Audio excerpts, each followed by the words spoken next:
इसी कैसे मैनेज करते हैं। हमने देखा कि अभी हमारे पास एक पेशेंट स्टेटस एपिलेप्टिकस में है, इनको झटके आ रहे हैं, ऑक्सीजन नहीं मेंटेन कर रहे हैं। ऑक्सीजन और बाईपैप के सपोर्ट के बाद 78% इनका ऑक्सीजन सैचुरेशन है।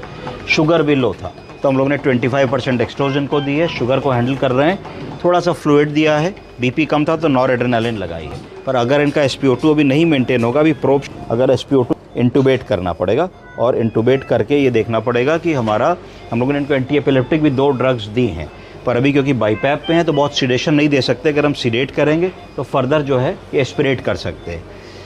तो इनका SpO2 अभी हमें देखना है कितना आ रहा है, 73 ही आ रहा है, 75 आ रहा है।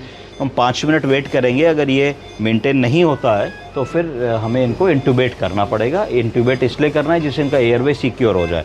एयरवे सिक्योर हो जाएगा तो ये एस्पिरेट नहीं करेंगे, और जब इनका सीजर वगैरह ठीक होता है, थोड़ा हाइपोक्सिया ठीक होता है, बाकी इन्वेस्टिगेशंस आ जाते हैं, चेस्ट एक्सरे देख लेते हैं, तब फिर हम उनको आगे क्या करना है इसके बारे में सोचेंगे। तो क्योंकि SpO2 नहीं मेंटेन हो रहा है, 65, 69, 70 हो रहा है, तो वी विल डिसाइड कि हमें इनको इंटूबेट करना है कि नहीं। तो मुझे लगता है कि इनको इंटूबेट करना पड़ेगा हम लोगों को। कुछ समय वेट किया, देखा SpO2 ग्रेजुअली पिक कर रहा है। अब हमारा SpO2 60 से शुरू हुआ था, अब 83% आ गया है। मरीज़ के जो सीजर्स या फिट्स थे वो भी अब नहीं आ रहे हैं, क्योंकि इनको AED 2 एंटी एपिलेप्टिक ड्रग्स हम लोगों ने दे दी हैं, उसका इफ़ेक्ट आ रहा है।